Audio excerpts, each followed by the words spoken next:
रोते रोते मेरे आंसू सूख गए, इंतजार करते करते उसकी माँ की आंखें सूख गई हैं। उम्मीदें हमारी ठंडी पड़ गई इस चीज के लिए कि कभी हमें इंसाफ मिलेगा।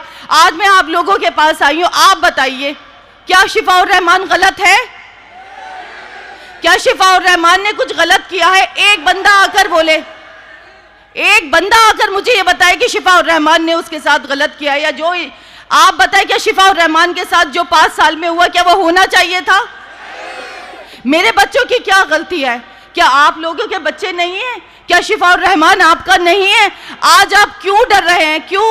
क्यों खौफ में है कि बीजेपी आएगी? बीजेपी आएगी तो क्या हो जाएगा? इससे बुरा क्या हो जाएगा? मेरे लिए इससे बुरा कुछ नहीं हो सकता। मेरा सरपरस्त मुझसे छीन लिया गया क्योंकि आप तक ये आग नहीं पहुंची है, तो इसलिए आप सवाल खड़े कर सकते हैं। मेरे सवाल तो खत्म हो चुके हैं क्योंकि मैं तो 5 साल से सवाल कर रही हूं, लेकिन जवाब ही नहीं मिल रहा। तो आप भी अगर मेरे साथ मिलके मेरे इन सवालों में शामिल होंगे तो शायद जवाब आए और आप भी कटघरे में खड़े होने से बच जाएं। आज मैं अपने बच्चे को अपने साथ सिर्फ इसीलिए लाई हूं कि मैं तो सब्र कर सकती हूं, लेकिन बच्चों की सब्र अब नहीं, मुझसे दुख नहीं देखा जाता। ठीक है, आप खुद सोचिए, आपके भी बहन भाई होंगे, आपके भी बच्चे होंगे, भतीजा भतीजी होंगे, भांजा भांजी होंगे। आप ये बताइए इन बच्चों की क्या गलती थी? हम तो बड़े हैं, सब्र कर लेते हैं, लेकिन बच्चे तो मासूम होते हैं,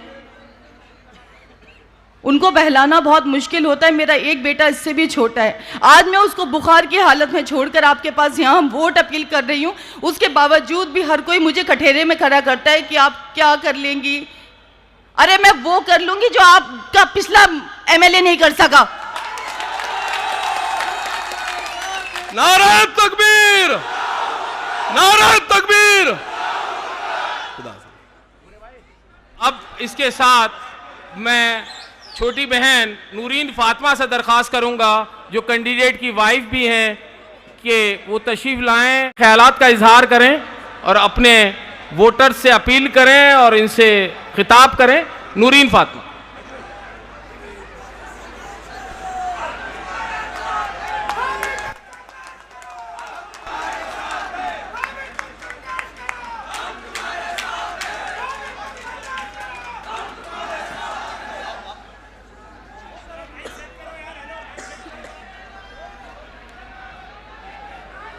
गिर जाए।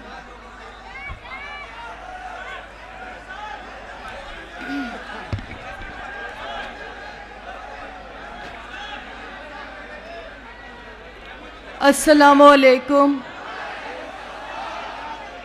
जज़ाकल्लाहु खैर। आप सब लोगों का बहुत बहुत शुक्रिया कि आपने अपना कीमती वक्त निकाल के यहाँ हमारे पास आए और हमें सुनने के लिए। मैं नूरीन फातिमा, शिफाउर रहमान की अहलिया।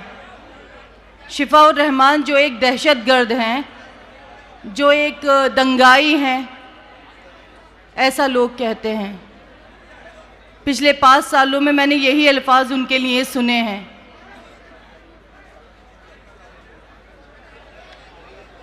पाँच साल मैं सब्र करती रही इस बात का कि शायद मेरे साथ कुछ इंसाफ हो जाए। चक्कर लगाते रहे हम अदालतों के, एक के बाद एक डेट, एक के बाद एक डेट। एक फिल्म का डायलॉग था, लेकिन वो हमारी ज़िंदगी की हकीकत बन गया। जिस फिल्म के डायलॉग पे हम हंसा करते थे, उस पर हमें अब रोना आता था कि हमें पता है एक डेट के बाद जब दूसरी डेट मिलती है तो कितनी नाउमीदी होती है। हर कोई हमसे ये सवाल कर रहा है कि हम क्यों खड़े हुए, मतलब आप कैसे करेंगी, आप क्या करेंगी, आपके मुद्दे क्या हैं, आपने क्या सोचा है, आपने क्या सोच के प्लान किया। असदुद्दीन ओवैसी साहब ने आपको कांटेक्ट किया या बैरिस्टर साहब से आपने कांटेक्ट किया? कैसे टिकट मिल गया, क्यों टिकट मिल गया, क्यों खड़े हो गए, क्यों नहीं खड़े हुए? शिफा भाई जेल में है, जेल से कब वापस आएंगे, क्या डेट से? या अल्लाह, इतने सवाल 5 साल में आप लोगों ने एक बार नहीं पूछा कि आपकी ईदें कैसे गुजरी, आपके रमज़ान कैसे गुजरे? आप बीमार तो नहीं हुई? आप बीमार हुई तो आपने अपने बच्चों को कैसे संभाला? आपने बच्चों को स्कूल कैसे भेजा? आपकी स्कूलों की फीसें कैसे जमा हुई? आपने खाना कैसे खाया? आपने खाना कैसे बनाया? एक बार भी आप लोगों को याद नहीं आया? जब हम लोग ताकतवर होकर उम्मीद रखकर आप सब पर आज खड़े हुए तो हमें फिर लंगड़ा करना चाहते हैं, फिर हमें उन गुमनाम गलियों में डालना चाहते हैं जिसमें हम रह रहे थे। क्या आप चाहते हैं कि हम बोले ही नहीं, कुछ भी नहीं करें, जुल्म को सहते रहें? मुझे लगता है जुल्म करने वाले के साथ साथ जुल्म होता हुआ देखकर खामोश रहना भी उतना ही गुनाह है जितना जुल्म को करना। हर कोई ये पूछ रहा है कि हम इलेक्शन में क्यों खड़े हुए हैं। आप ये बताइए, ये मेरा बेटा है, अब से 5 साल पहले ये कितना बड़ा होगा? इसने किस किस तरह का खौफ और डर महसूस किया होगा इस चीज़ में कि कल को मैं जब बड़ा होऊंगा, मैं कॉलेज में जाऊंगा तो मुझे क्या कहना होगा कि मेरा बाप दहशतगर्द था, दंगाई था। क्या हम लोगों का हक नहीं? हमारी गलती क्या थी असल? ये गलती थी कि उस प्रोटेस्ट का हिस्सा थे।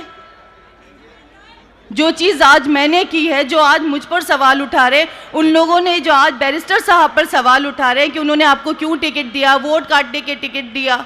अरे हम वोट काटने के लिए नहीं, हम जीतने के लिए खड़े हुए हैं। हमारा मकसद अगर अपनी आवाम को दुख देना होता तो शिफाउर रहमान आज जेल में ना होता।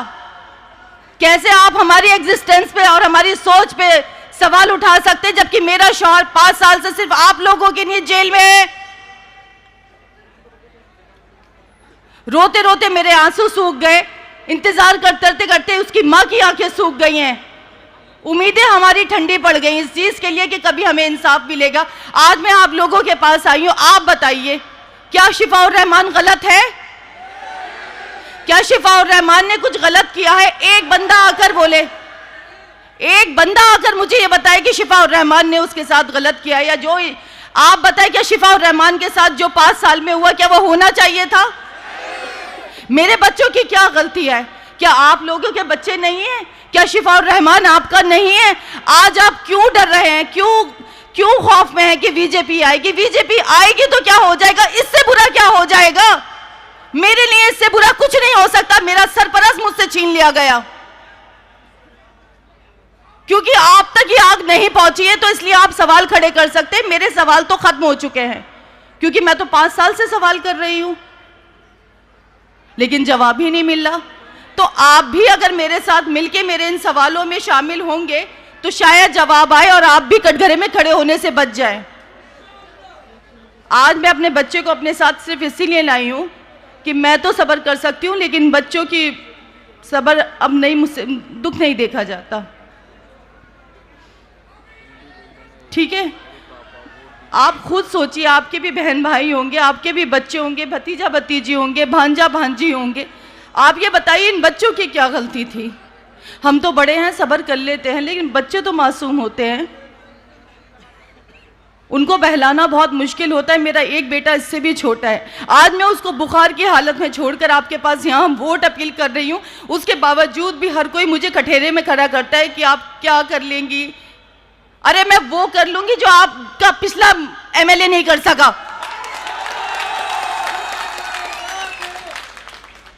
कम से कम आपसे झूठे वादे नहीं करूंगी। आपकी सोचों से, आपके विचारों के साथ मिलके जैसा आप चाहेंगे इंशाल्लाह वैसा होगा। कम से कम इससे बेहतर ओखला होगा, इससे बेहतर जिंदगी होगी, उसमें एक सच्चाई और जज्बा होगा। आप भी मुतमईन होंगे और मैं भी मुतमईन होंगी अगर शिफा एमएलए होगा।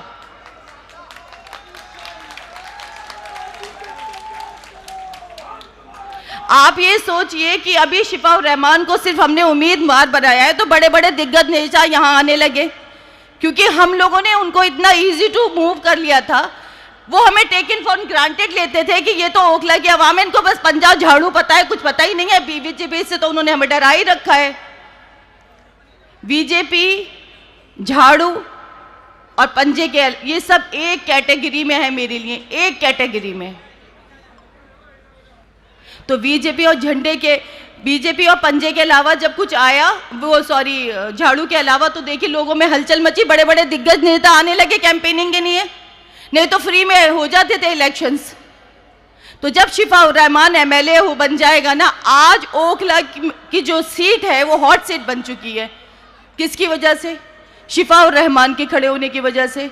मुस्तफाबाद के भी सब जगह चर्चे हैं, किसकी वजह से? ताहिर भाई की वजह से। तो आप ये सोचिए, जब आज उम्मीदवार बनने के बाद ये चर्चे हम लाइमलाइट में आ चुके हैं, तो कल इंशाअल्लाह जब हम एमएलए बन जाएंगे हमारे शौहर ताहिर भाई, तो आप ये सोचिए इस ओखला का क्या निजाम होगा। लोगों की नजरें आएंगी कि यहाँ का मुसलमान बेवकूफ नहीं है, यहाँ का मुसलमान छोटी छोटी टॉफियों से बहकने वाला नहीं है, वो जज्बात को समझता है, वो इंसान है, कोई भेड़ बकरी नहीं है कि जिधर चरा दो उधर चढ़ जाए। उसके जज्बात है, वो आपकी तरह बुज़दिल नहीं है, वो दूसरों के एहसास से नहीं खेलता। मुझे अपनी आवाम से, अपने ओखला के अपने सारे बहन भाइयों से ये उम्मीद है कि इंशाअल्लाह वो मेरी परेशानी को बिना बोले समझेंगे। मैंने अब बहुत बोल लिया, मैं आप लोगों से प्लीज़ दरख्वास्त करती हूँ, मेरे शौहर शिफाउर रहमान के लिए वोट कीजिए और इतना वोट कीजिए कि अल्लाह ताला उन्हें बहुत अच्छी वाली कामयाबी अता फरमाए। मेरे लिए नहीं तो मेरे बच्चों के लिए प्लीज़ वोट कीजिए। जज़ाकल्लाहु खैर।